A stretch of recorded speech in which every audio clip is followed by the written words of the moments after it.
Hey friends, welcome to Get Sleepy, where we listen, we relax, and we get sleepy.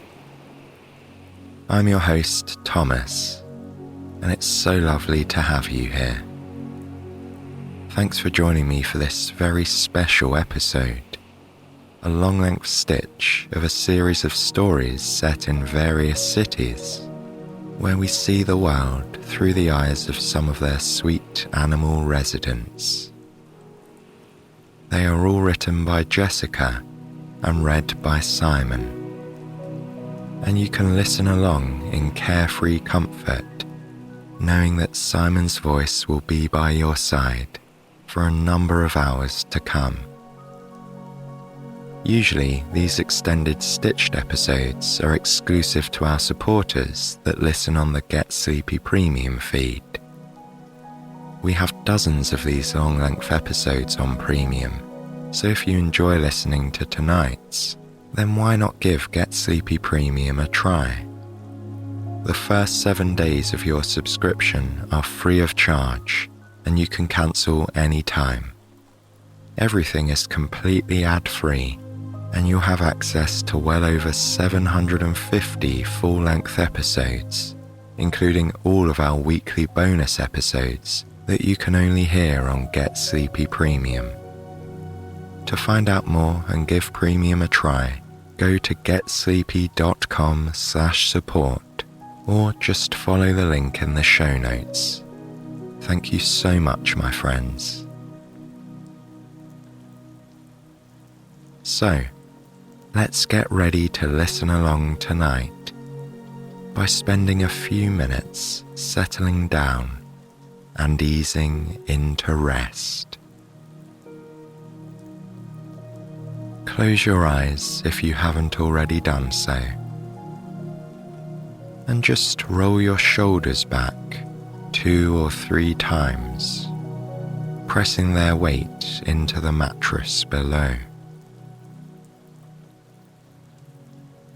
Feel the way your body is comfortably supported, giving your muscles a chance to rest and recharge. And as you breathe at a steady, gentle pace, just allow any thoughts to come and go as they please. Give your mind permission to do and think about whatever it likes for the next few moments. Meanwhile, just breathe in and breathe out. In and out. Enjoy the stillness and the calm of the space you are in, and allow your body and mind to gradually transition into that same state of stillness. There's no need for pressure and no rush to fall asleep. You're safe, calm, and comfortable, and that's all that matters for now. Invite space in your imagination to picture the scenes that Simon describes in our stories tonight. And whenever you're ready, you can carry that gentle imagery into your own pleasant dreams. We start off our 4-part episode in the bustling city of London, England. There, a sweet little mouse named Percival is waking up to a brand new day. This is where our story begins.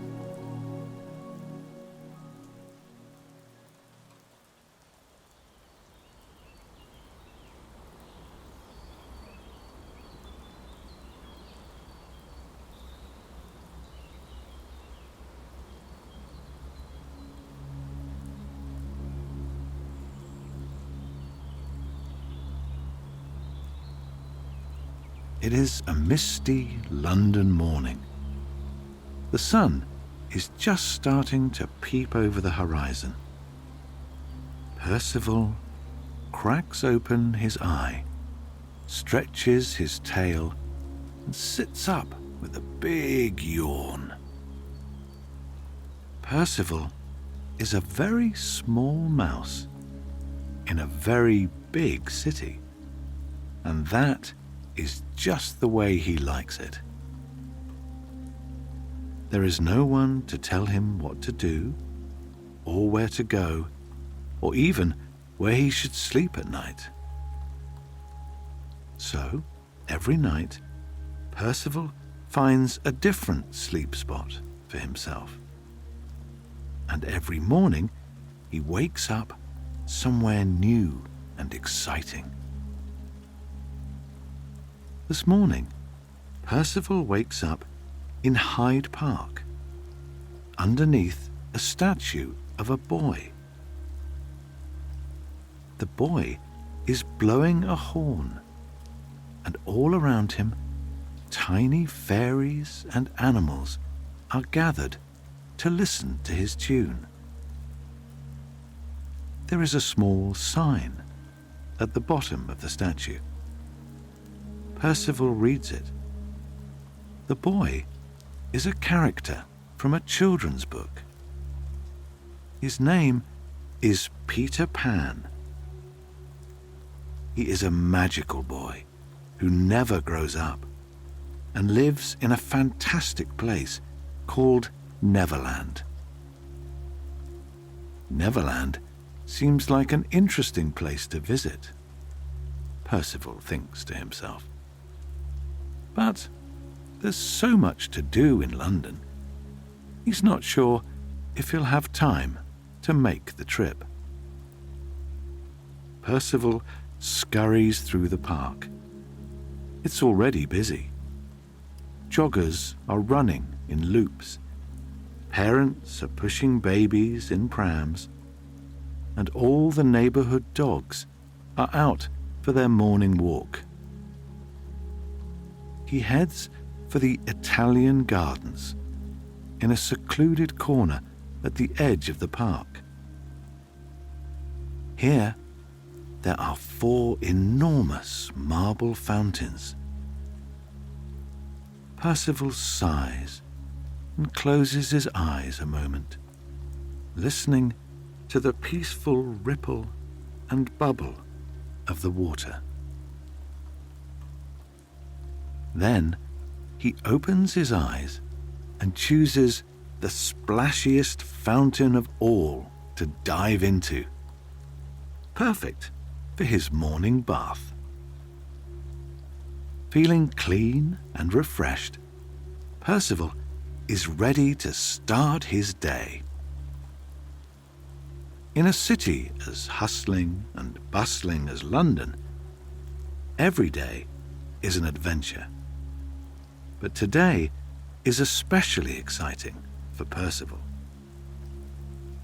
Percival has a cousin called Petunia, who lives in a very grand mouse hole in Buckingham Palace. And today she has invited Percival to visit her for afternoon tea at 3 o'clock. Percival leaves Hyde Park and darts over the road to Paddington train station, where a big clock hangs in the arrival hall. It is 9 in the morning. That leaves Percival plenty of time to get to Buckingham Palace. But what should he do in between? His stomach gives a little mouse-sized rumble. Of course. First, Percival needs to find a delicious breakfast. In London, you can find food from every country in the world. Kebabs from Turkey, baguettes from France, Ethiopian injera bread, and samosas from India. But right now, Percival feels like a nibble of a very English treat. Bakewell tart. A Bakewell tart has a buttery pastry shell. Inside, it's filled with strawberry jam and sweet custard, and it's topped with paper-thin almond flakes. The best Bakewell tart in town is from a famous cake shop in Soho. Percival scurries through the station until he reaches Paddington's underground subway. Of course, he doesn't call it that. Londoners call their subway the Tube, and it's the oldest underground railway in the world. In fact, Paddington Station was the very first tube station opened in 1863. At 9 in the morning, Paddington Station is very busy. People in suits are rushing off to work. Newspaper sellers are waving papers in the air. Buskers are playing cheerful songs, and children are hurrying to school. The train pulls up, and Percival hops aboard. With a whoosh, it pulls away from the platform and whizzes through a tunnel under the city streets. As he counts down the stops until he reaches Soho, Percival peeks at the headlines on the newspaper one of his fellow passengers is reading. "Lovely summer's day in London," reads one story. Beneath it, another announces, "King will wave to crowds from his Buckingham Palace balcony this afternoon." Percival hops off the train in Soho and darts straight for his favourite bakery. Upon entering, he breathes in the most tantalizing aroma. He smells the flaky choux pastry of fresh profiteroles. He catches the buttery scent of piping hot scones. And then, there it is, the whisker-tremblingly delicious smell of jam and custard and pastry and almond all mingled together. Bakewell tart. Percival waits in the doorway, watching as customers walk in and out again, carrying paper bags of treats. A man in a pinstripe suit orders a Bakewell tart. Percival follows him down the footpath to Soho Square, where the man sits on a shaded bench and takes a big bite of tart. Percival is ready and waiting to catch the crumbs as they fall. Delicious. Licking the last traces of custard and jam from his whiskers, Percival strolls through Soho Square. He has the whole morning ahead of him. He decides he'll go to Regent Street to do some shopping. A girl in a bright flowered dress rides her bicycle through the square. She's heading in exactly the direction Percival wants to go. He scurries up the back wheel and settles into the girl's satchel. He peeks out over the edge, feeling a gentle breeze ruffle his fur. The city streets zoom by. Soon enough, Percival recognizes the wide avenue of Regent Street, lined on either side with tall, grand buildings. The girl stops at a red light, and Percival hops down and goes straight through the front door of one of the oldest department stores in London. Inside, with its stained glass windows and high arched roof, it looks more like a castle than a shop.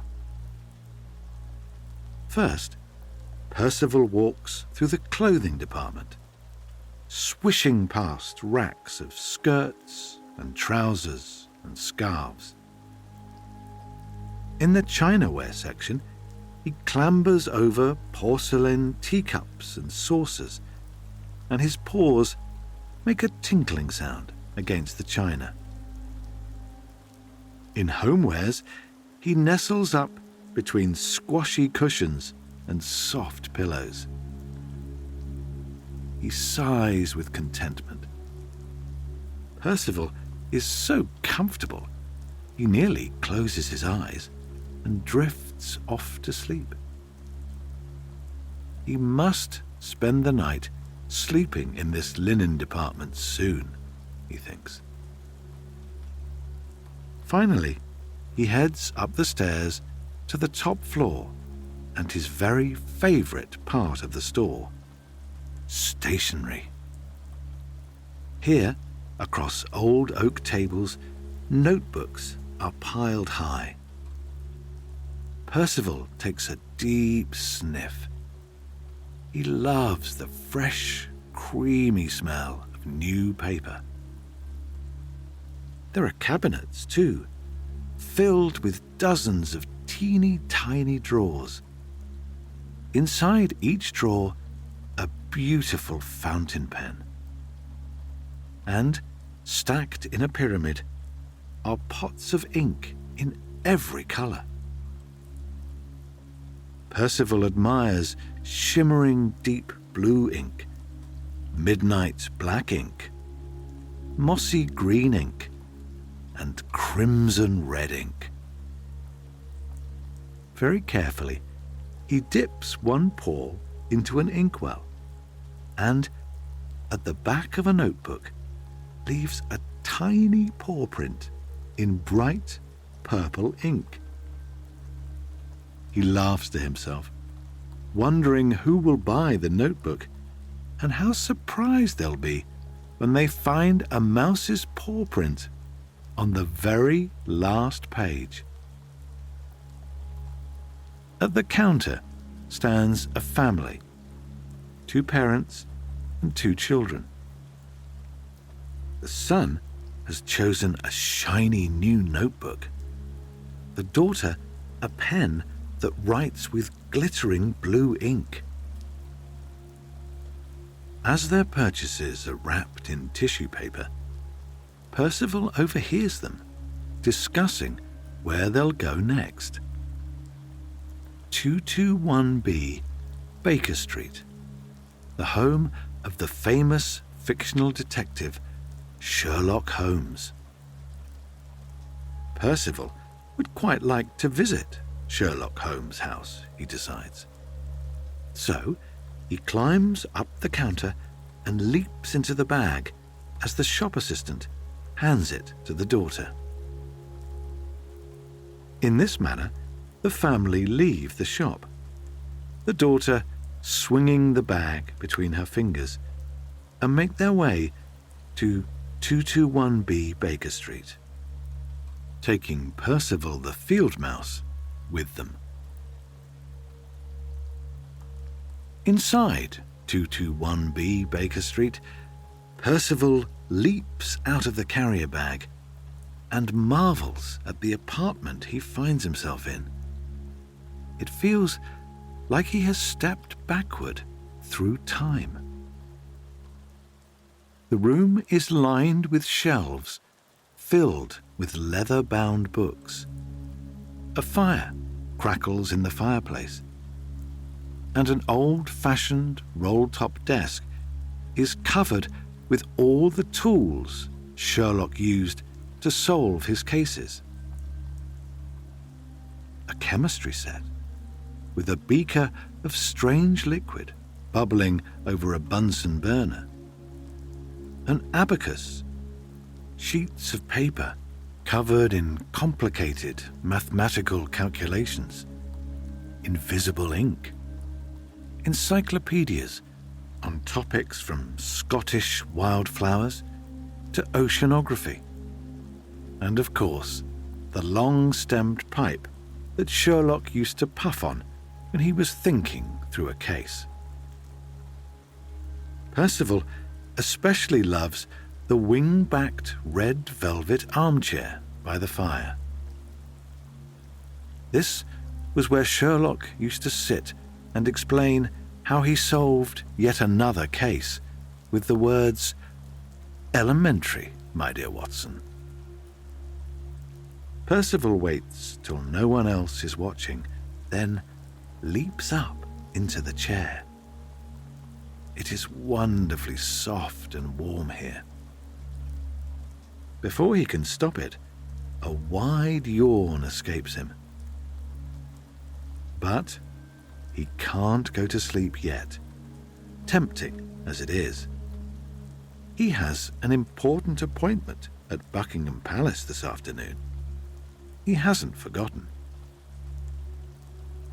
Outside Baker Street, Percival wonders what the time is. There's no clock to be seen, and, being a mouse, he can't exactly ask a passer-by how late it is.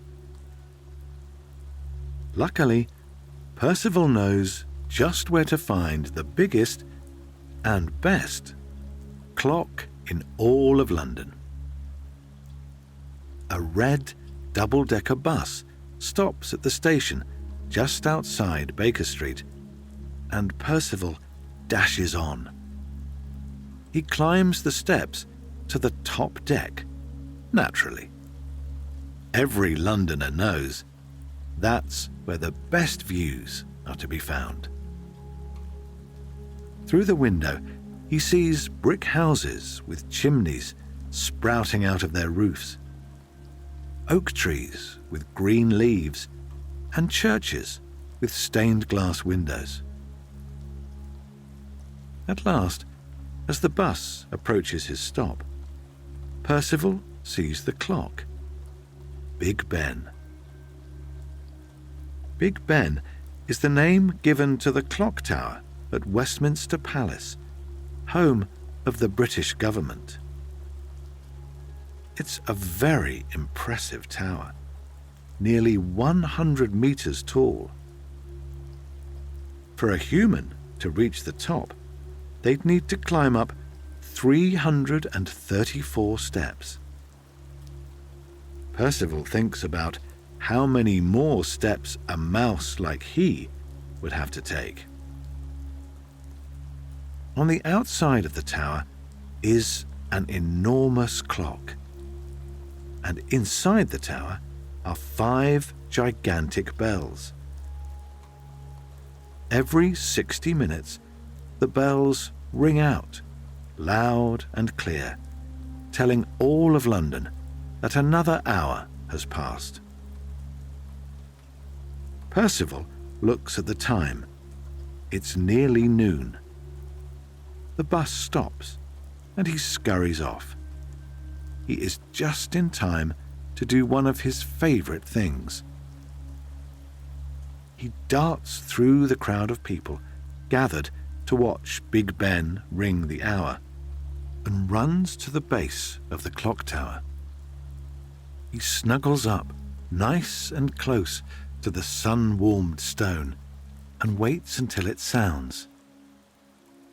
The clang of the bell sends a shiver down Percival's spine and sets his tail trembling.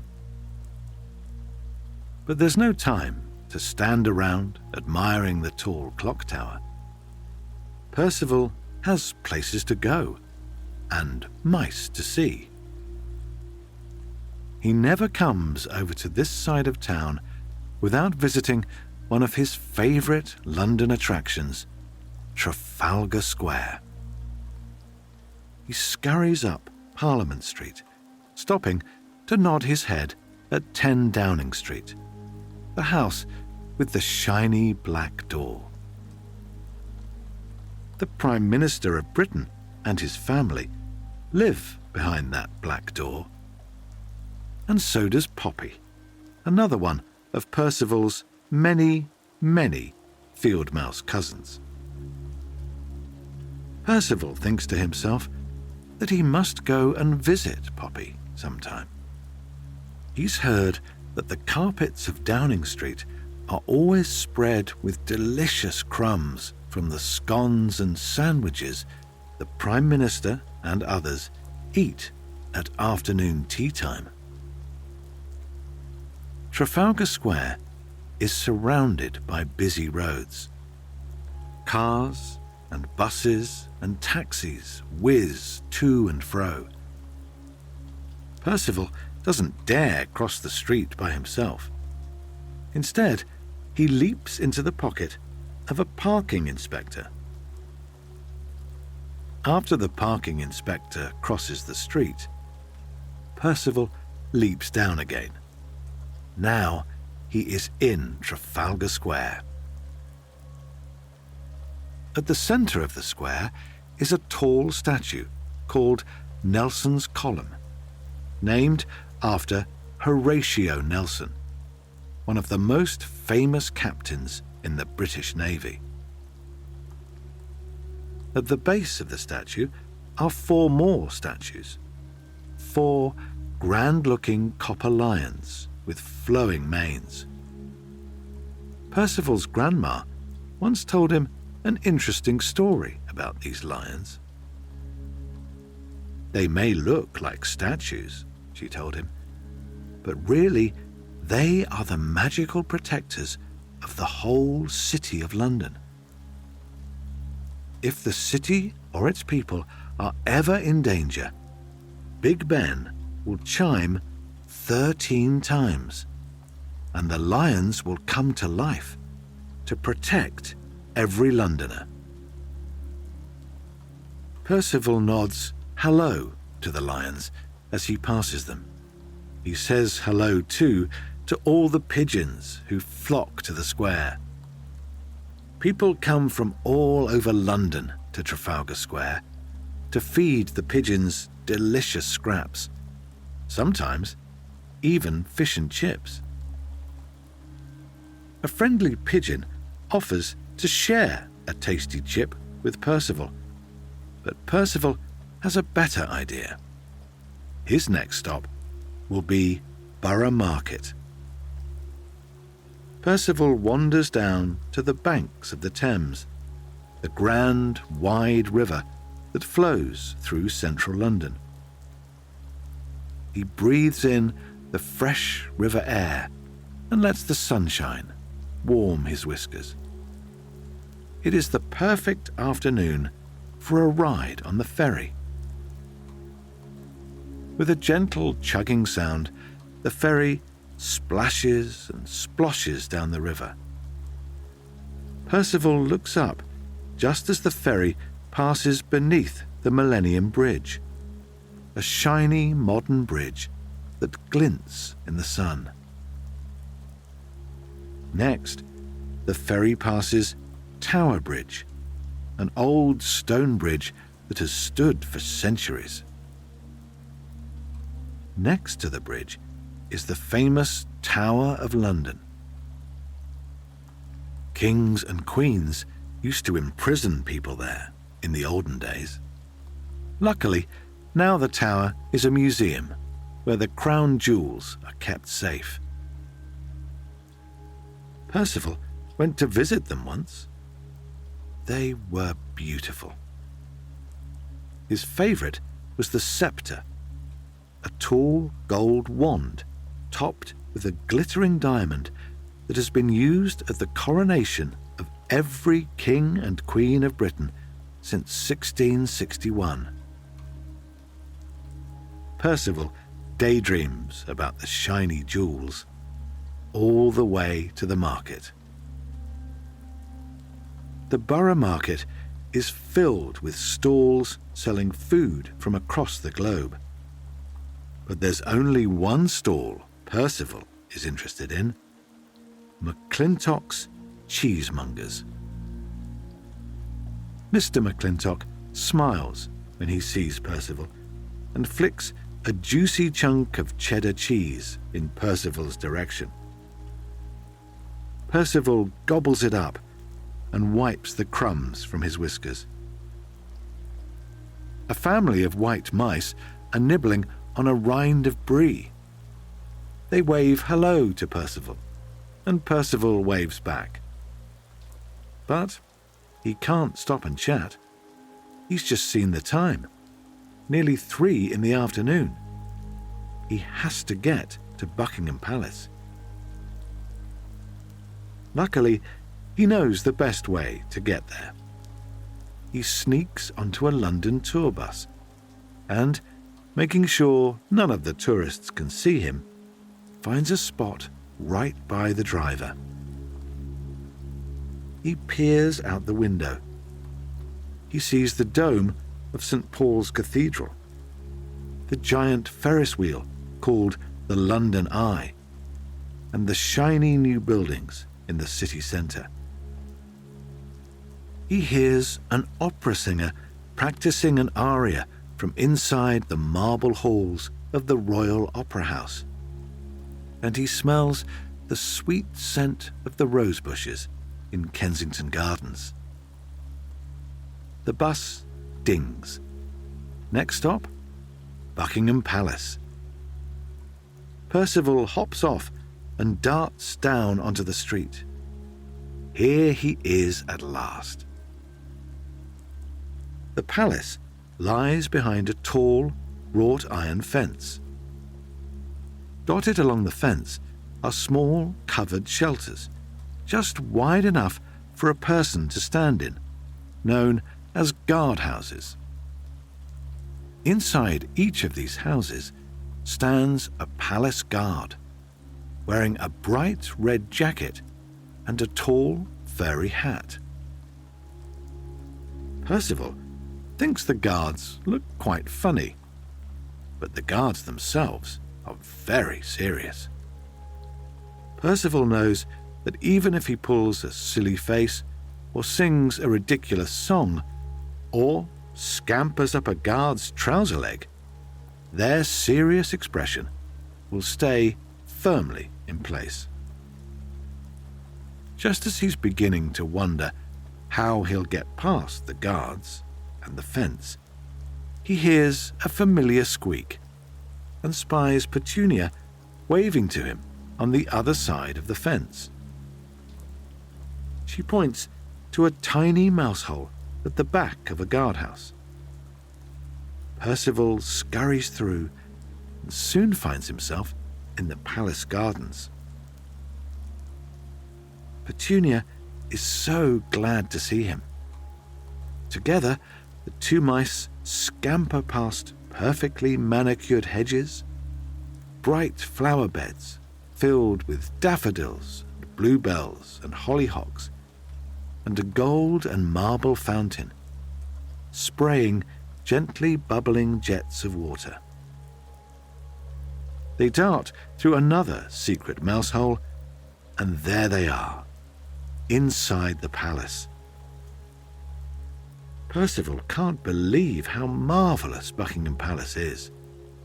Its ceilings are amazingly high, and its walls are decorated with real gold. Grand paintings of famous kings and queens are hung all over them. Before they sit down to tea, Petunia shows Percival around the palace. They begin at the grand staircase, a wide, red-carpeted set of stairs that spirals up, up, up. Percival loves the way his paws feel, sinking into the carpet.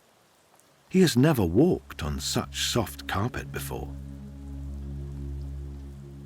They scamper through the white drawing room, where a sparkling chandelier glitters over their heads. through the gallery, where the walls are covered with pink silk wallpaper and hung with priceless old paintings in golden frames, and into the throne room, where two red velvet thrones sit atop a platform. Percival, feeling daring, darts up one of the throne's gilded legs and comes to rest on its plush velvet cushion. So this is what it feels like to be royal, he thinks. Through the door of the throne room, Percival spies a familiar figure. He has snow-white hair, and he is wearing a grey flannel suit with a green silk necktie. He turns to look at Petunia, who nods. That is the king himself. Petunia suggests they follow him to the royal balcony. The king is scheduled to wave at the crowds today, Petunia explains, and it is always quite a sight to see. On the balcony, Percival sees the king from behind as he lifts his hand and waves this way and that. Through the railings, he can glimpse the crowd, a sea of people waving bright red and blue flags and cheering. The balcony is very high up, and past the crowds, Percival can see the palace grounds, the green of Kensington Gardens, the glittering blue of the Thames, and the tall skyscrapers of central London. He sighs happily. He loves being a London mouse. The king says something very softly to one of his footmen. Percival can't make it out exactly, but he thinks he was saying that it is high time for a nice cup of tea. Percival and Petunia agree, so Petunia leads him back to her mouse hole, which is very nicely decorated, for a cup of piping hot tea and a platter of shortbread cookie crumbs. Percival and Petunia spend a long time together, talking about their mousely adventures. They talk and sip tea for such a long time that outside the sky turns dark and stars appear. Percival yawns. Petunia insists that he should stay tonight in the palace. She knows the best place of all to sleep. She leads Percival down a secret corridor to a small cupboard. Inside, the cupboard is filled with linen napkins and tablecloths and fluffy towels, all embroidered with a golden crown. This is the king's personal linen cupboard, Petunia explains. Percival burrows into a pile of soft tablecloths, pulls a napkin up to his chin, and wishes his cousin good night. Being a king must be terribly nice, thinks Percival. But as he snuggles into the snowy white linen, he can't help but think that it is terribly nice to be a London mouse, too. With that, he stretches his paws, closes his eyes, and drifts off into a deep, comfortable sleep.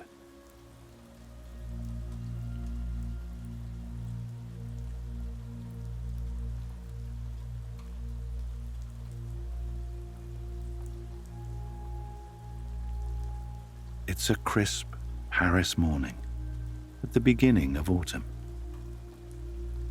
All along the Champs-Élysées, the leaves on the trees are turning from green to gold. And even though the sky is blue, there is a delicious chill in the early morning air. At one end of the Champs-Élysées is the Arc de Triomphe, an enormous limestone monument built in the shape of an arch and covered with statues that show scenes from French history. At the other end of this long, wide street is the Place de la Concorde. This historic square is home to two enormous fountains, where rippling water spills and streams over statues of water gods and goddesses. Just beyond the square is the Jardin des Tuileries, a large garden that is many hundreds of years old. In 1783, the world's first manned hot air balloon was launched from the lawn of the Tuileries. These days, the gardens are filled with people who come to sit on the rolling green grass or admire the roses and tulips that grow in the flower beds. Along the Champs-Élysées itself are some of the grandest and most beautiful boutiques in the world. There are shops where people can buy old, leather-bound books and maps that are more than 100 years old. There are some that sell silk gloves, and others that sell top hats and grand pianos. Most of all, there are shops offering exquisite clothes, gowns and suits and shoes in every color of the rainbow. High in the ceiling rafters of one of these shops is a nest that she has made for herself out of scraps of silk and velvet. And in this nest, Françoise, the Parisian sparrow, is slowly waking up from a long night's sleep. She opens her eyes, unfurls her wings, and stretches them out. She peers over the rim of her haute couture nest and down into the atelier, which is the French word for workshop, of Paris's most elegant fashion designer. For a moment, the atelier is completely still and silent. Françoise admires the silky smooth bolts of fabric, the bright gowns draped on mannequins, the needles and pins gleaming in their cushions. And then, whoosh, the shutters of the shop go up. A key turns in the door. The doorbell tinkles as the elegant fashion designer and all her employees swish through the door. They unroll lengths of fabric, unfurl tape measures, and start snipping away with scissors. Françoise is tempted to stay and see what gorgeous creations they will make. But the day is too sunny, and the sky is too blue to stay inside. She takes a scrap of velvet from her makeshift nest and fashions it into a scarf around her neck. In Paris, even the sparrows like to look elegant, then fastens it just so. Whistling a bright tune, she flies down from the ceiling, out of the atelier, and soars down the length of the Champs-Élysées. On such a perfect Paris day, there is one place that Françoise knows she simply must visit. The Eiffel Tower, of course. This wrought iron construction is the symbol of Paris.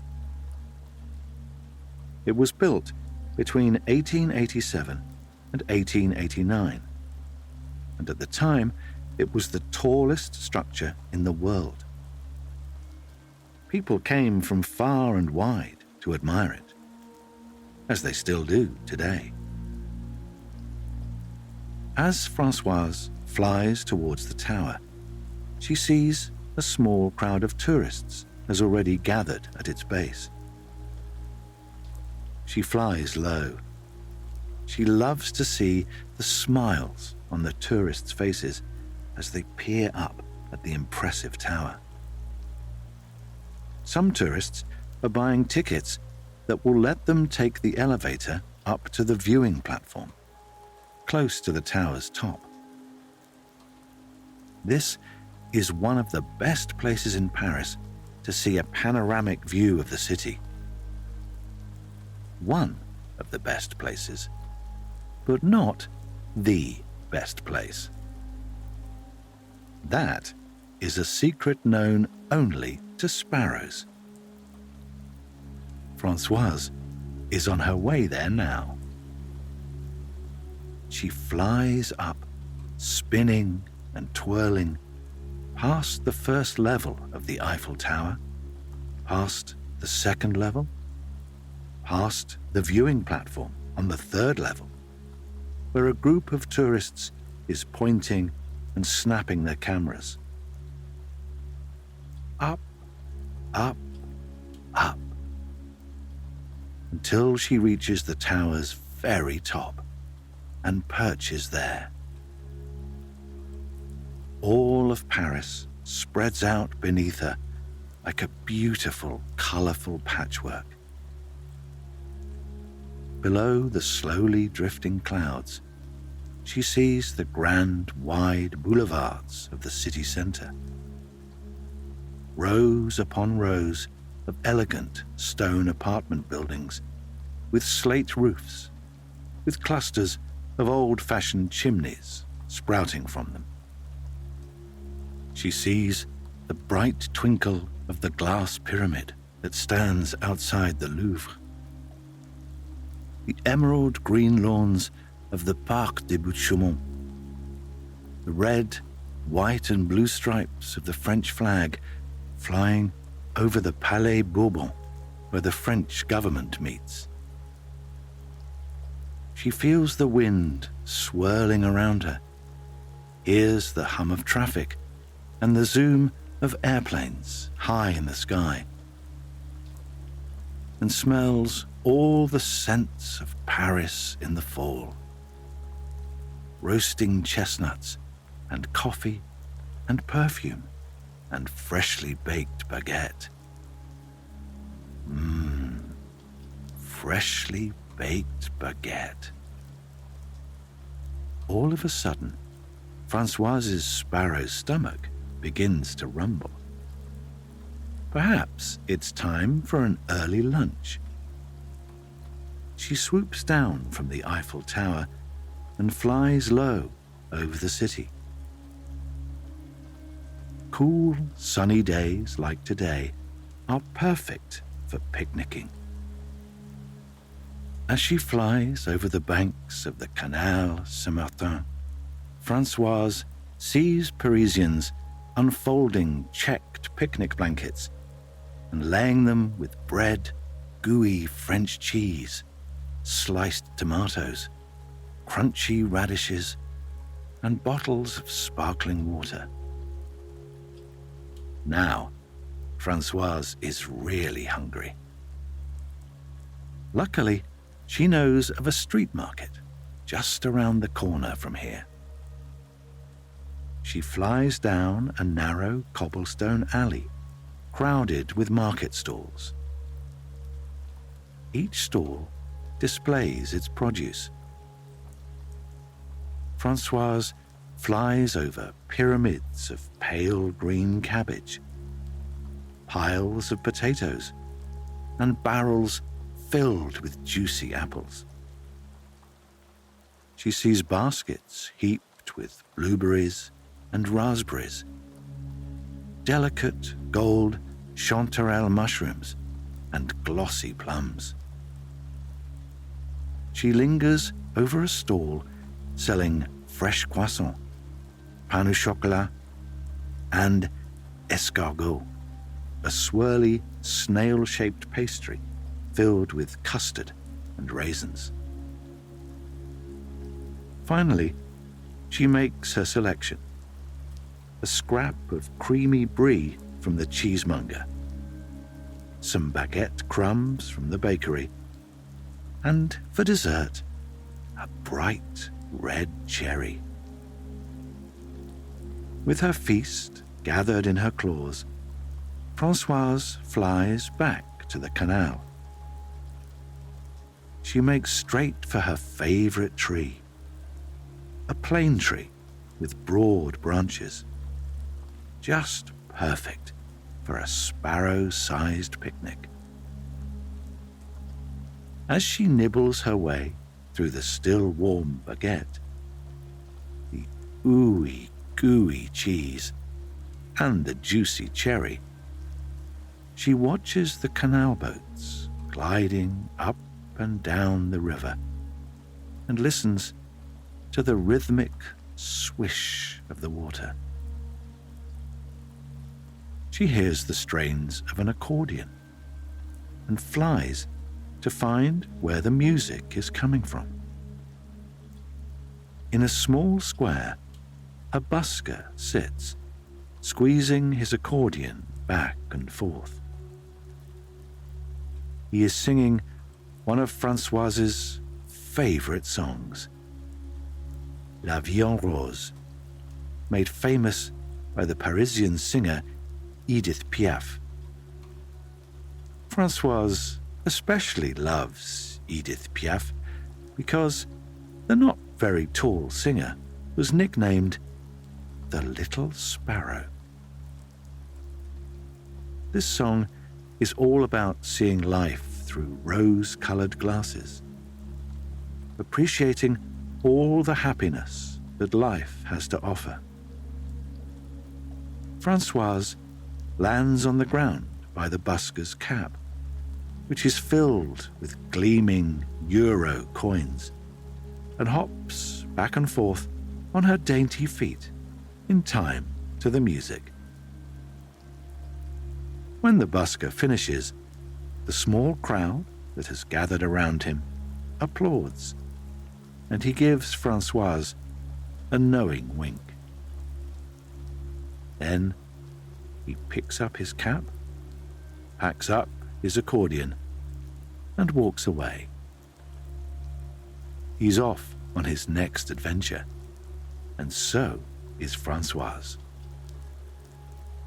She soars over the spires of Notre Dame Cathedral, then decides to stop in at one of the city's most famous bookshops. This rickety old building is filled top to bottom with books. Inside, customers browse, chat, read newspapers, and even doze in the comfortable armchairs scattered here and there. It's always so bustling in here that no one notices or minds the sight of a sparrow hopping from shelf to shelf. Inside the shop, Françoise takes a deep sniff. In her opinion, no shop in the world smells better than this one, with its bookish aroma of paper and ink and a hint of furniture polish. Delightful. She hops straight for the shelf marked Fiction Authors, Hugo Duisman, and finds the book she is currently reading, Les Misérables by Victor Hugo. Françoise has been reading this book for many months now, a few pages or paragraphs at a time, whenever she chances to pass by this bookshop. She finds the page she is on and reads a heartwarming scene where the orphan girl, Cosette, is reunited with her friend, Jean Valjean, When Françoise is finished reading, she remembers the page number for her next visit, then flies away. A sugary sweet scent stops her in mid-air.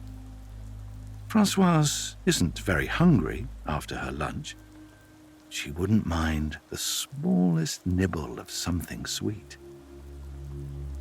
Where is the smell coming from? She flies in slow circles until she finds the source of the smell, macarons. She lands on the pavement outside of a famous macaron boutique. Macarons are delicate sandwich cookies made from a gooey almond batter and softly flavored with vanilla or lemon or pistachio or lavender or cherry. Françoise darts inside. A rainbow of macarons sits behind a glass counter. At little tables, Parisians sit enjoying delicious treats. Françoise flits from table to table until she comes across a crumb of her favorite flavor, orange blossom. It tastes sweet and creamy and tart, all at the same time. Outside, the afternoon is turning into twilight, and the Paris sky has turned a deep shade of blue. Soon, it will be dark. Françoise knows just what she wants to do next. The Louvre is a grand museum with more than 35,000 works of art on display at any given time. And it closes at precisely 6 p.m. today. At 5:59 p.m., Françoise flies in through the museum's open doors. Inside, security guards are hurrying the day's last visitors out so they can begin locking up the museum. But none of the guards looks up to see the small sparrow, Françoise, flitting around the ceiling. One by one, the guards start pulling the windows shut and locking them tightly. Françoise doesn't have much time, but that's not a problem. She knows just the painting she wants to see.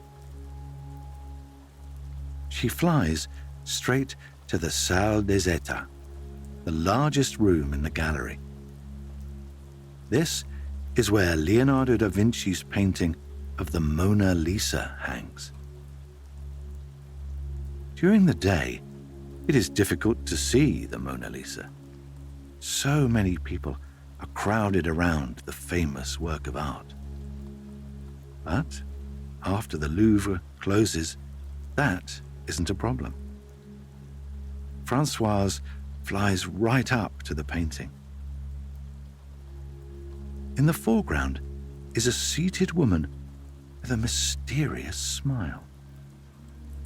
In the background is a deep green Italian forest. Françoise sighs.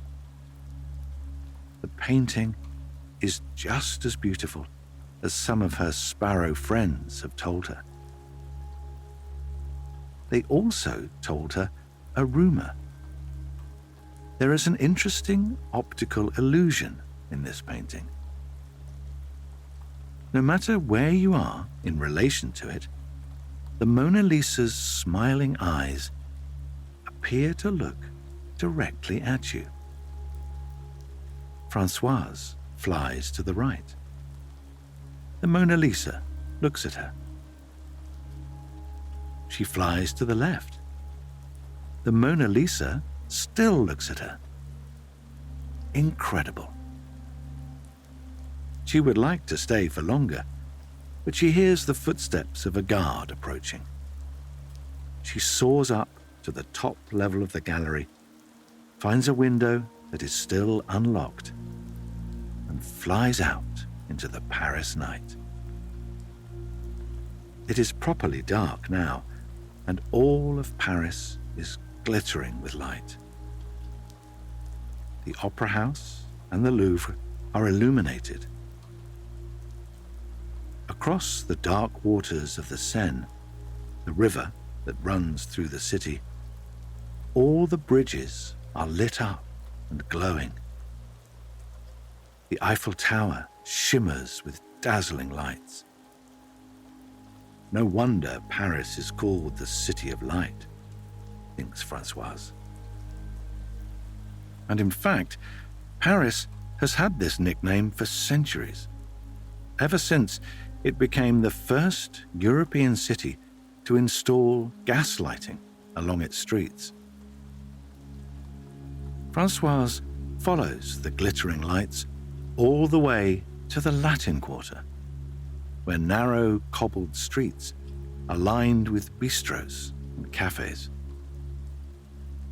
The sidewalks are crowded with tiny tables where people eat and laugh and chatter. Waiters in long white aprons move nimbly between the tables, carrying big plates of pommes frites and bowls of bouillabaisse and pots of rich French onion soup, topped with crusty bread and melted cheese. One cafe has a jazz band playing inside. Françoise hears a guitar thrumming, a double bass plunking, a trumpet tootling, and a saxophone blowing. The men in the band wear waistcoats and broad-brimmed hats. The women wear bright dresses patterned with polka dots and flowers. Everyone in the cafe is standing, clapping, and dancing in time to the music. Soon, the people on the sidewalk join in. The whole street is dancing. Françoise swoops and turns in the air, making the same wild loop-de-loop as the music she can hear below. The band plays an encore, and then another encore. At last, they fall silent. The street starts to empty, and Françoise's wings are starting to feel a little bit heavy. That's not so surprising. They have carried her all around Paris today. Françoise flies low over the now quiet street. Someone has dropped a bit of silk material. Françoise looks around. She can't find its owner anywhere. So she picks it up in her beak. It will make the perfect lining for a nest. And speaking of nests, it has been a very long day. From the Champs-Élysées to the Eiffel Tower, from the macaron shop to the Louvre, Françoise has seen and done so many things. And there's only one place left to visit. She flies up through the Montmartre neighborhood to the Sacré-Cœur Basilica. This big white church with its magical-looking domes is over 100 years old. Françoise flies up to the topmost dome of the church and pulls together a nest from sturdy twigs and cozy feathers, and she lines it with her new piece of silk. She hops into her nest, folds her wings, and snuggles down. She is toasty warm. And when she wakes up tomorrow, she knows she will have a beautiful view down the hill of Montmartre all the way to the shimmering blue of the Seine River. She is still thinking to herself how wonderful her favorite city, Paris, will look under the glow of tomorrow morning's sunrise, when her head droops onto her chest and her eyes fall closed, and she falls into a deep, long sleep.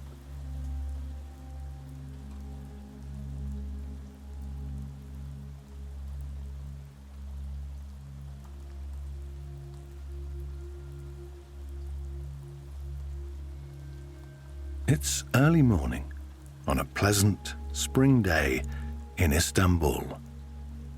Sparrows are singing and the city is in full bloom.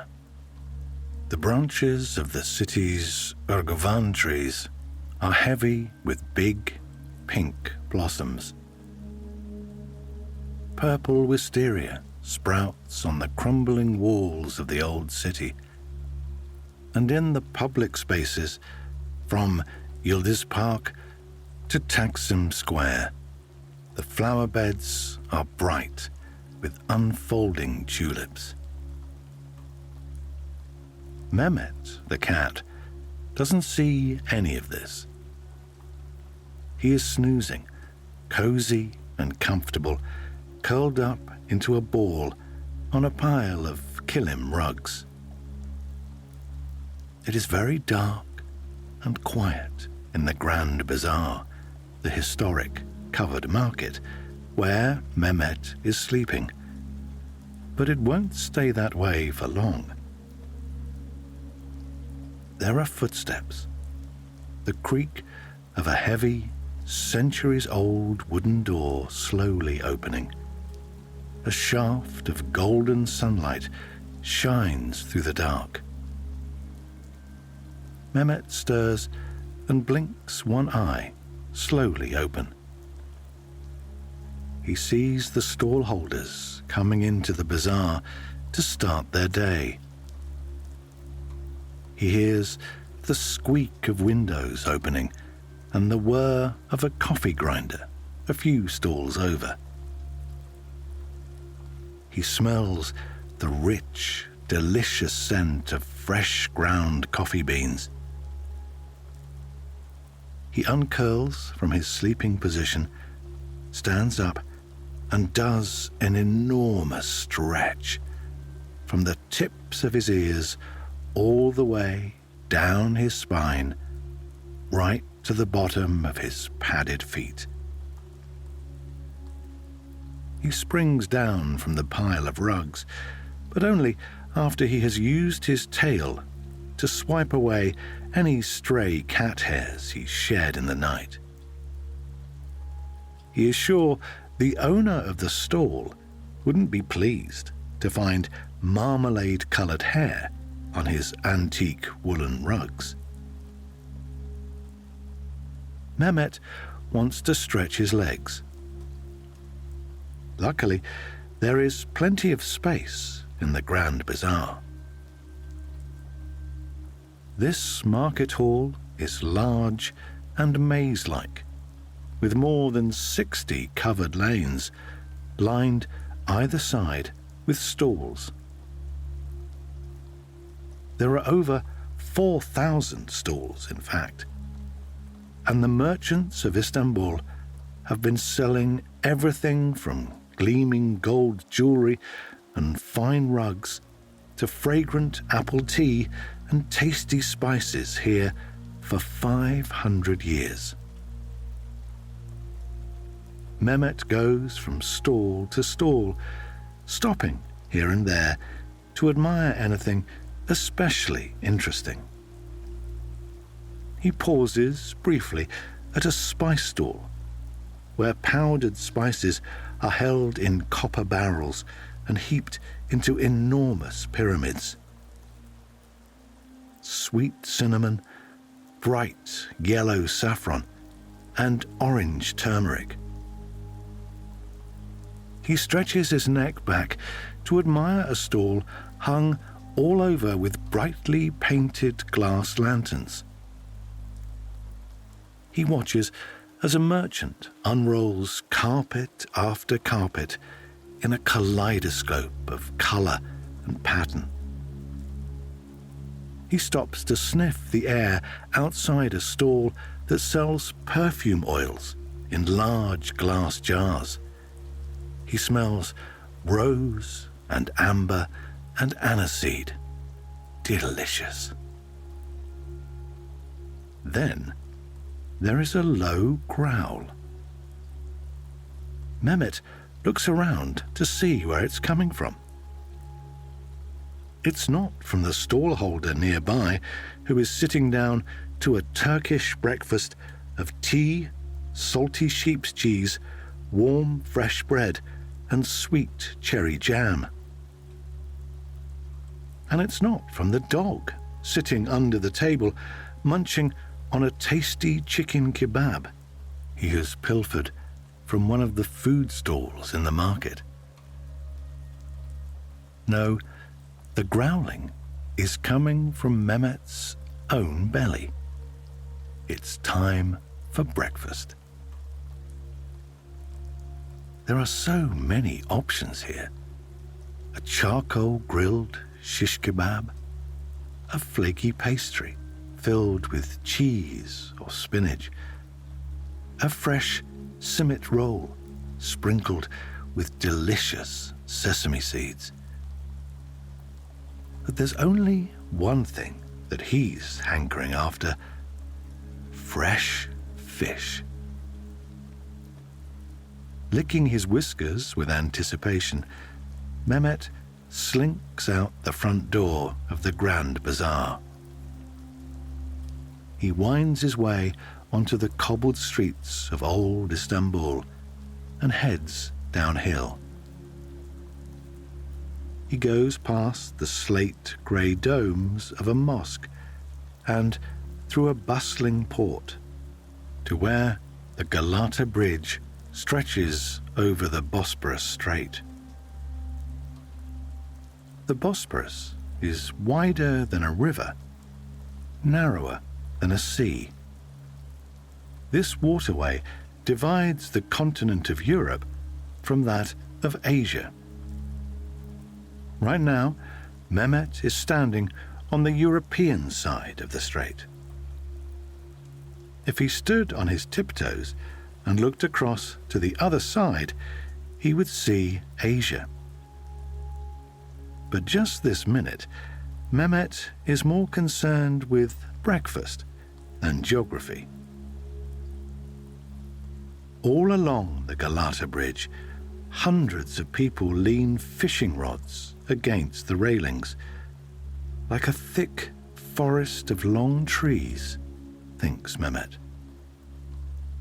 Every so often, there is a splash, and one of the rods jerks upwards with a delicious fish at the end of its line.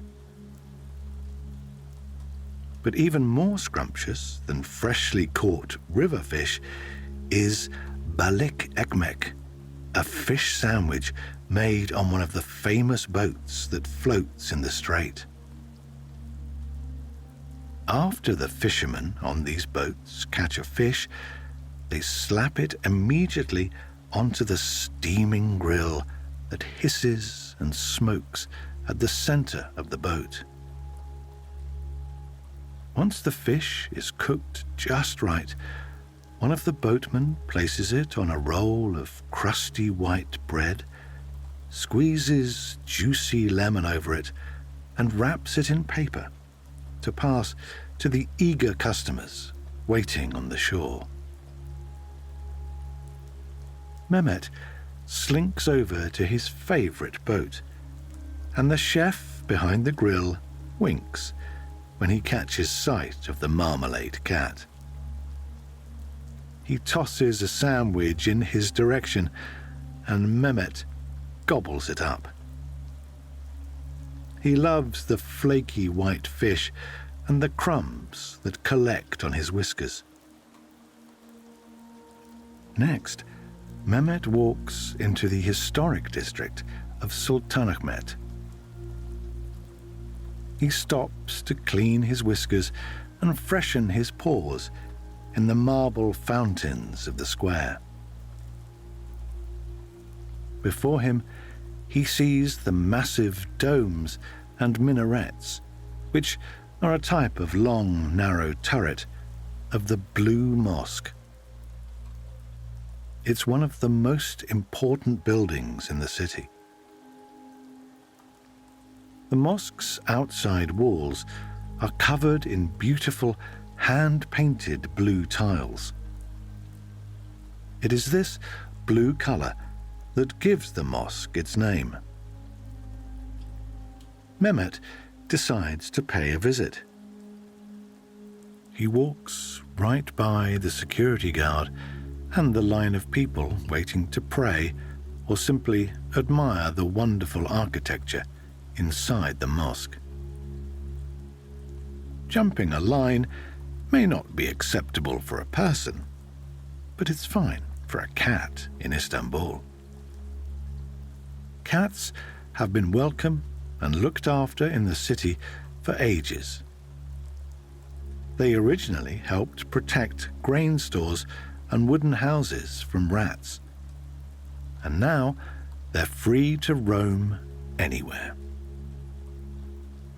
Mehmet pads inside the Blue Mosque. A hush falls.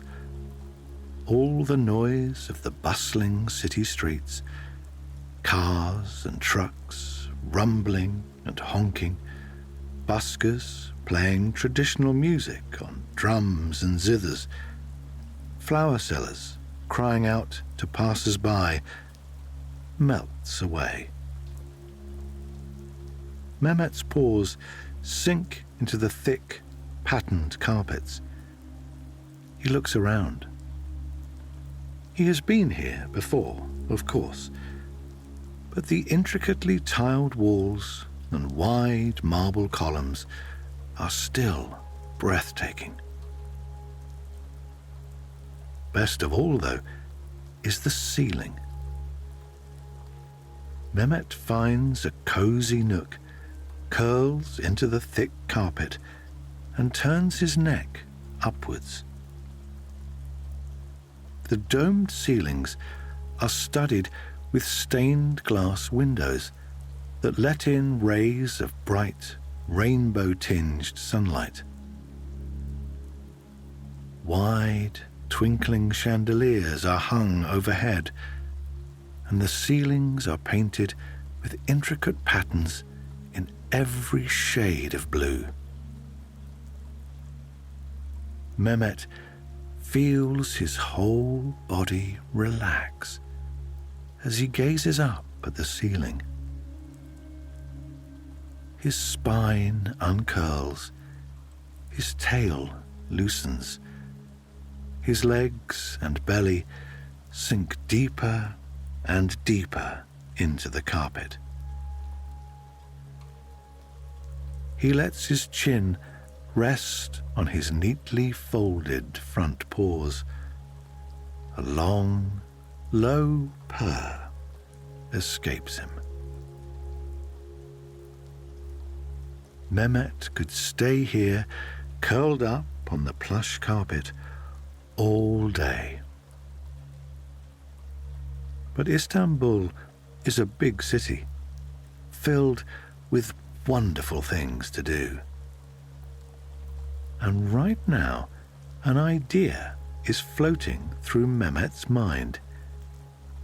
It would be lovely, he thinks, to climb to the very top of the Galata Tower. He stretches, stands, and walks out of the Blue Mosque. He goes down through the steep, cobbled streets, over the Galata Bridge, and into the district of Beyoğlu, home to the Galata Tower. The tower is tall and narrow, made of crumbling bricks and topped with a pointy tiled roof. Centuries ago, it was used as a watchtower because it provided views all down the length of the Bosporus Strait. The guards there kept a lookout for any strange ships and reported them to the Sultan. Now, the Galata Tower is no longer a watchtower, but it still has the best view in all of Istanbul. Mehmet climbs the stairs until he reaches the top, then peers out one of the narrow stone windows. He sees the whole city spread before him. The blue of the Bosporus Strait, crisscrossed with boats and barges and bridges. The rounded domes of the city's mosques. Apartment buildings and grand old hotels and shiny glass skyscrapers. And in the distance, tall green hills.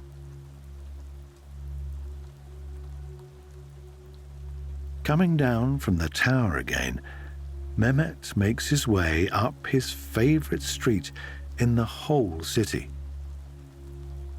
It's known colloquially as Music Street. Many of the shops here sell or repair musical instruments.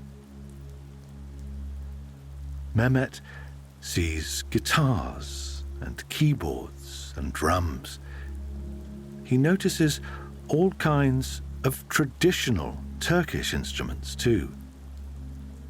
Percussion instruments like the darbuka and the davul, and stringed instruments like the popular balama.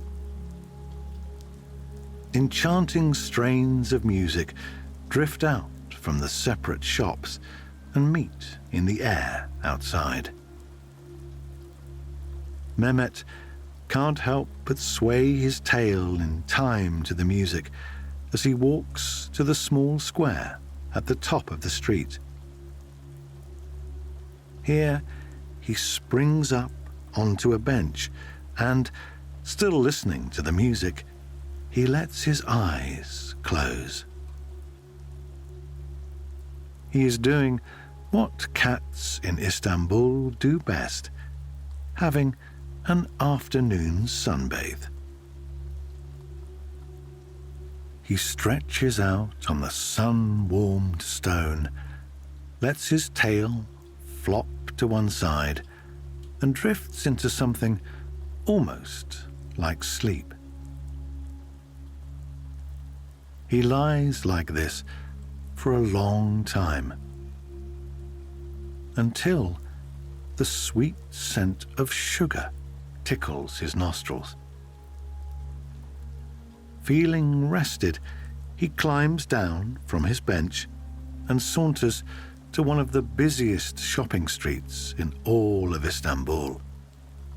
In fact, this street is one of the longest, busiest, and most colourful of its kind in the whole world.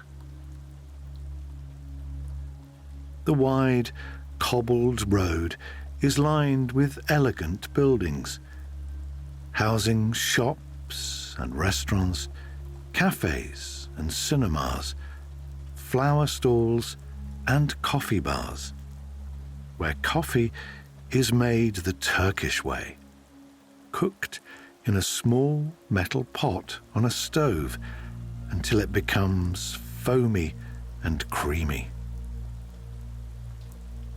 Every now and then, a bell jangles and an old-fashioned red tram clangs down the street.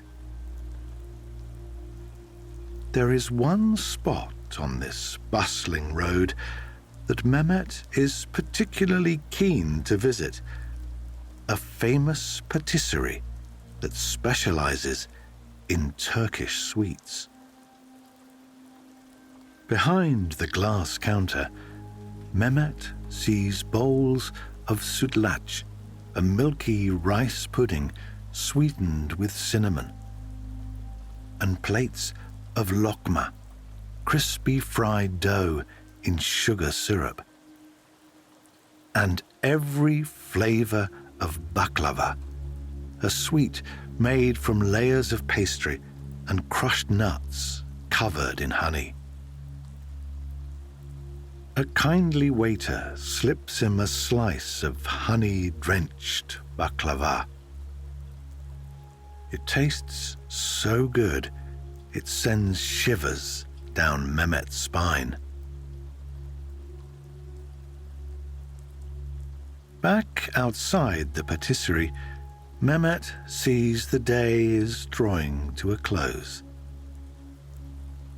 The sky deepens from blue to black, and the bright neon signs around are switched on, twinkling against the dusk. Mehmet has walked all over the city, from end to end. His paws are dusty, and his whiskers could use a clean. Luckily, he knows just the place to go to freshen up. The hammam, a traditional Turkish bath. Mehmet hops a tram to one of the oldest baths in the city. He slips inside the grand stone building. Under its domed roof, the hammam is filled with soothing sounds. The gentle trickling of water, the hiss of steam. It smells of fragrant cedar soap. And it is deliciously warm. First, Mehmet finds a private marble basin where he scrubs his paws and whiskers and dips them in fresh, cool water. Feeling squeaky clean, he walks into the steam room, where a large marble stone is heated to perfection by an underground fire.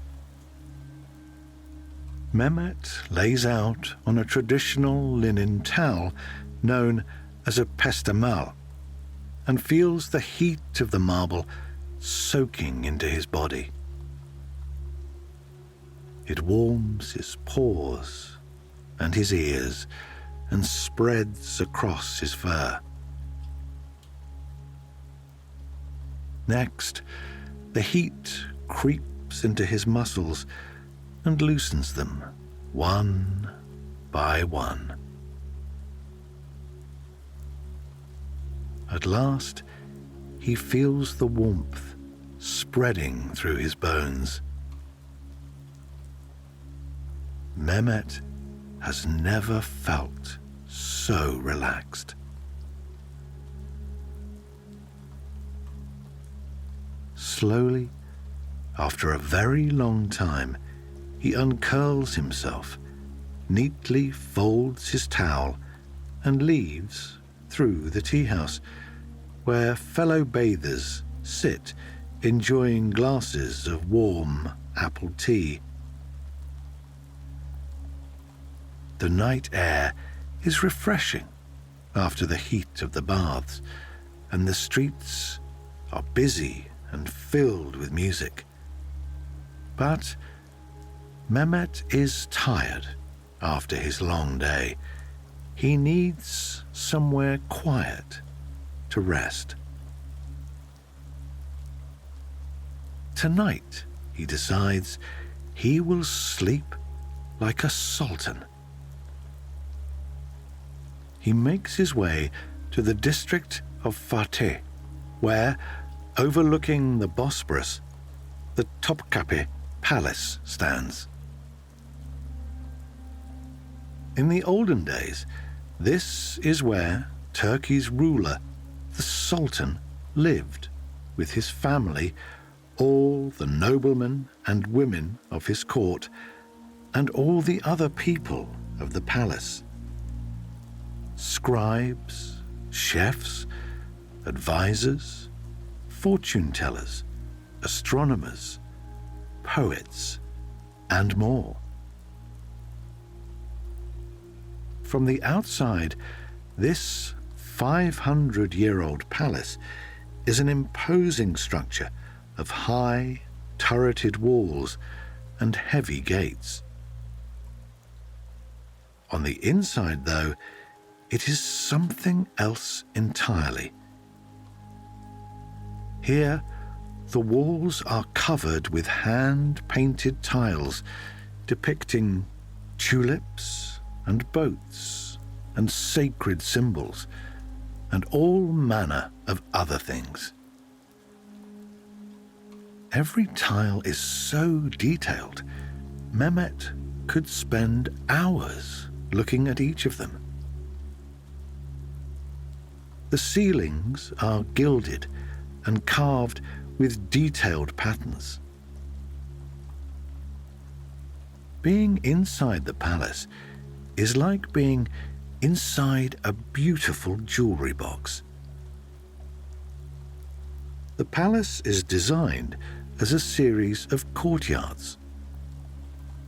As Mehmet wanders from room to room, from courtyard to courtyard, the noise and bustle of the city streets grows quieter. Soon, he can hardly hear it at all. Mehmet almost feels like he has traveled back in time. He slinks through an intricately carved wooden door and finds himself in a walled garden. Low marble benches surround a fountain that ripples softly. When he looks up, he doesn't see any neon signs, just the night sky and a scattering of stars. Olive trees rustle in the wind. The walls of the garden are lined with rose bushes. The yellow and pink roses are just coming into bloom, and their sweet smell tickles Mehmet's nostrils. He sighs, yawns, and stretches out his whole body. It has been a long day, filled with sights and smells and sounds. And tomorrow promises to be just as good. He thinks sleepily of what he'll have for breakfast in the morning. Perhaps fish again. But before too long, his tail starts to droop and his eyes fall shut. He rests his head on his neatly folded paws, and with one last long yawn, he falls into a deep, refreshing sleep.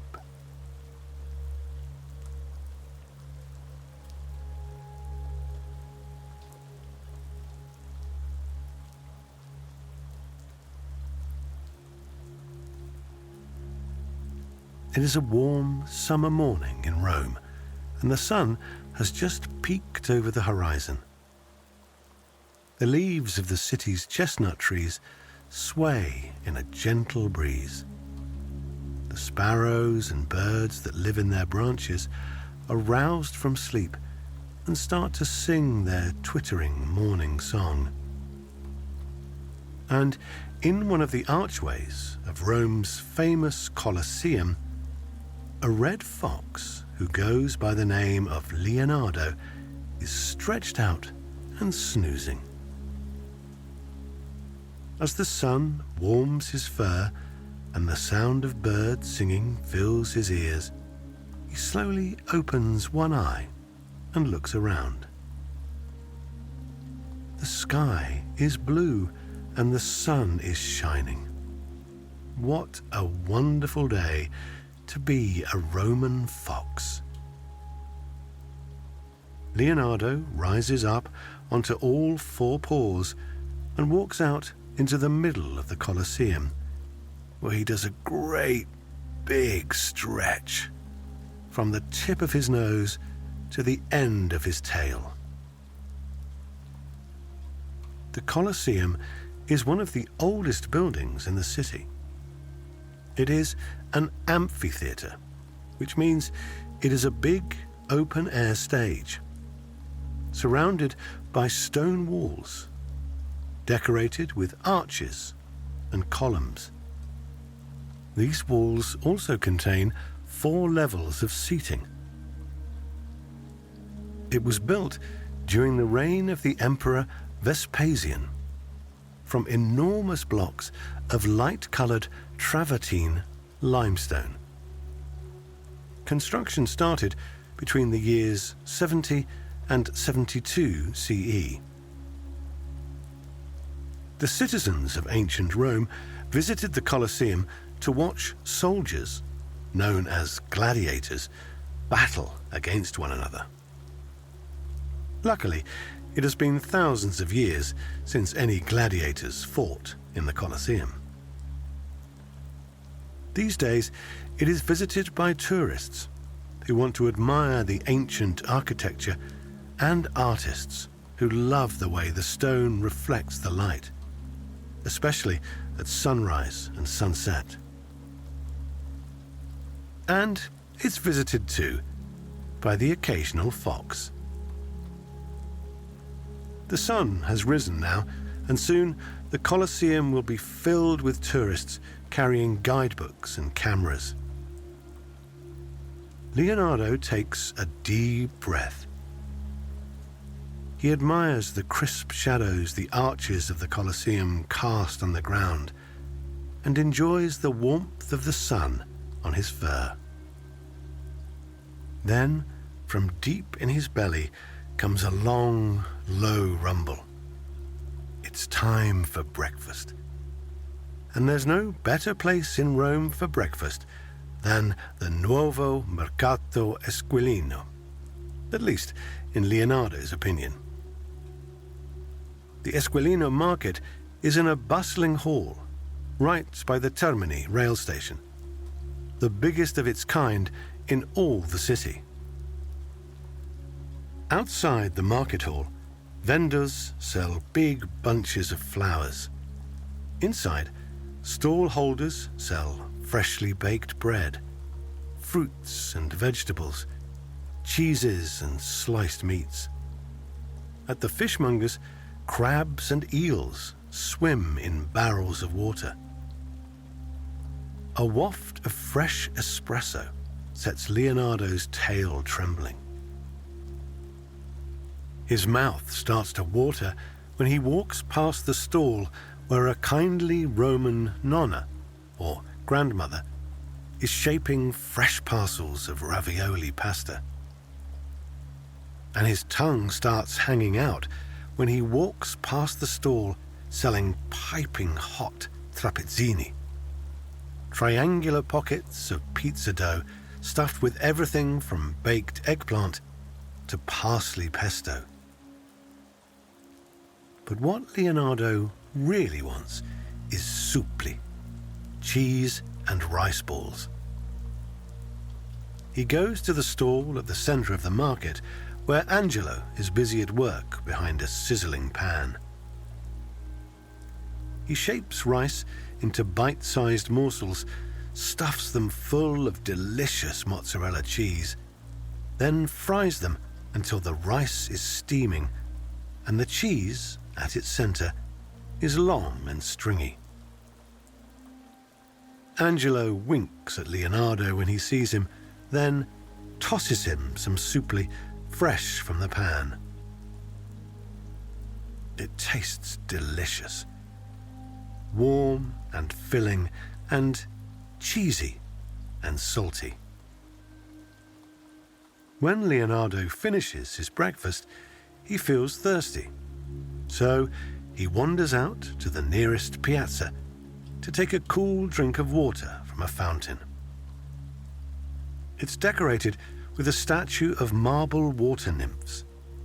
In ancient Roman mythology, these nymphs were kind-hearted creatures, a little like mermaids, who reigned over lakes, fountains, and springs. It is such a lovely day. The sun is warm, but not hot. The sky a perfect blue, that Leonardo decides to do a spot of sightseeing. Where should he wander first? He puts his nose to the air and sniffs. There is a cool, fresh breeze that smells of blossoms coming from the direction of the Pantheon, a famous temple in the heart of the city. Leonardo trots off in the direction of this building. The original structure was built by Marcus Agrippa during the reign of Augustus in the 20s BCE. But that building burnt down. A new structure was commissioned by the Emperor Hadrian and completed in the late 120s CE. This is the Pantheon people know today. However, no one knows exactly why it was built or what the building was used for. That doesn't stop it from being one of the grandest spaces in the city, though. Like most Roman locals, Leonardo knows that although the bronze doors, marble floors, and enormous columns inside the Pantheon are all very impressive, the most impressive view of all comes from looking up. The ceiling is an enormous concrete dome, one of the biggest domed ceilings in the entire world, with a wide, round window at its very center. This type of window is known as an oculus, which is the Latin word for eye. When the clouds part and the sun is shining, the oculus lets in a golden shaft of sunlight that illuminates the entire temple. Once he has sufficiently checked in on the Pantheon, Leonardo decides he will visit the Spanish Steps and the Trevi Fountain. There are lots of fountains in Rome, but the Trevi is certainly the most famous. Every time Leonardo sees it, it takes his breath away. It is 26 meters tall, 49 meters wide, and sculpted from travertine. It depicts the eldest Titan and water god Oceanus riding on a carriage drawn by seahorses. Even though it was built long ago, in the 1700s, it is one of this ancient city's newer attractions. As Leonardo draws closer to the fountain, he sees a crowd of tourists, all clutching shiny coins. That is because there is a special superstition surrounding the fountain. Visitors to Rome should stand with their back to the fountain and toss a coin over their shoulder. If it lands in the fountain's turquoise blue water, it means they will visit Rome again someday. If they toss a coin into the fountain's water twice, they will return to Rome and fall in love. And if they toss 3 coins into the water, they will return to Rome, fall in love, and get married. over €1 million worth of coins are tossed into the fountain each year. Every now and then, when the fountain is filled up with coins, the Roman government collects them and donates them to charity. Leonardo has never thrown a coin into the fountain, but he loves to rest his paws on the fountain's edge and peer down at the coins glinting in the water. For a while, the fountain is surrounded by tourists, laughing and chattering and throwing coins. But then the crowd thins, and soon Leonardo is alone. He stretches himself out on its warm stone and lets his tail dangle in the cool water. The rippling sound of the fountain fills his ears, and his eyes drift slowly closed. Soon he is snoozing in the afternoon sun. When he wakes from his nap, Leonardo stays lying where he is for a moment or two. He enjoys the feeling of the warm marble under his belly, the gentle sun on his fur, and the soothing sounds of the water. Slowly, he stretches from the bottoms of his paws to the tip of his tail. Then he stands on all fours and springs down from the fountain. He strolls through the square, wondering what he should do next, when he spies a little boy with a cup of delicious-looking gelato. With that, it is decided. Leonardo's next stop will be his favorite gelato shop in the entire city. He wanders down a narrow alley. Here, the buildings are covered with vines and clotheslines are strung from one side to the other. When Leonardo looks up, he sees linen tablecloths and nightgowns and dresses and trousers, all flapping in the sunny breeze. A line of people stand outside the gelato shop. Roberto stands behind the counter wearing a crisp paper hat and expertly scooping mounds of gelato in every flavor.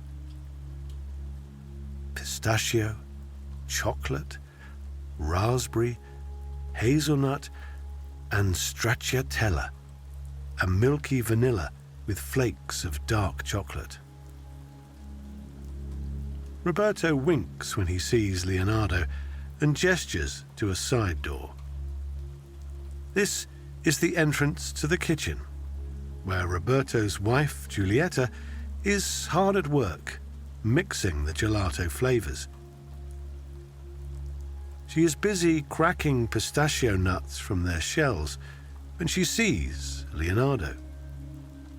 She looks up with a wide smile. She has been working on a new flavor, and she thinks her friend the fox will make an excellent taste tester. She places a scoop of orange blossom gelato in a cup and sets it down before Leonardo. Leonardo licks the cold, creamy scoop of gelato. He tastes rich, sweet vanilla and the sharp, sweet tang of orange. The two different flavors dance tunefully together across his tongue like a beautiful melody.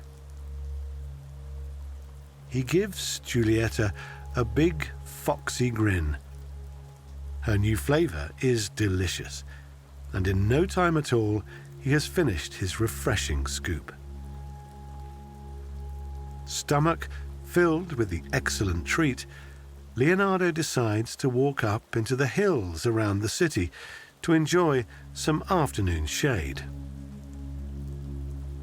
There are 7 hills that surround central Rome, and Leonardo's favorite is the Palatine Hill. Legend has it that it is on top of this hill that the city of Rome was first founded. In ancient times, many grand palaces and villas were built on the slopes of the Palatine Hill, and some of them are still standing today, thousands of years later. Leonardo clambers up the hill and stops at the gates of his favorite villa, the House of Livia. He meanders through the garden where tall cypress trees block out the afternoon sun, then through the grand front door. The villa is over 2,000 years old, but in some rooms it is still possible to see the delicate wall paintings, known as frescoes, that show lush gardens, where colourful birds flit from tree to tree. Under Leonardo's paws are intricate floor mosaics. These are made from hundreds of tiny tiles pieced together to form kaleidoscopic patterns. Leonardo loves to walk through the stone rooms of the villa, imagining the ancient Romans who lived there, dressed in the long flowing robes they called togas, lying on low benches around a long stone table to eat their meals. Perhaps a fox might have even crept into the dining room to sneak some ancient Roman delicacies like juicy green grapes, or even a morsel of sweet fried cheese. Outside the villa, the shadows are growing longer, and all this thought of food has Leonardo's stomach rumbling again. Perhaps it's time for a nice plate of cacio e pepe, thinks the fox, and he descends the hill, making his way back to the city. In the evenings, the streets of Rome are bustling. Waiters in white aprons set out tables and chairs on the sidewalks outside restaurants. Musicians play lilting tunes on the violin or the accordion, and flower sellers carry baskets of roses. Leonardo pricks his nose in the air and takes a long sniff. Among the scent of wisteria flowers and lemon trees and the silty aroma of the Tiber River, Leonardo catches the deliciously sharp smell of pecorino cheese.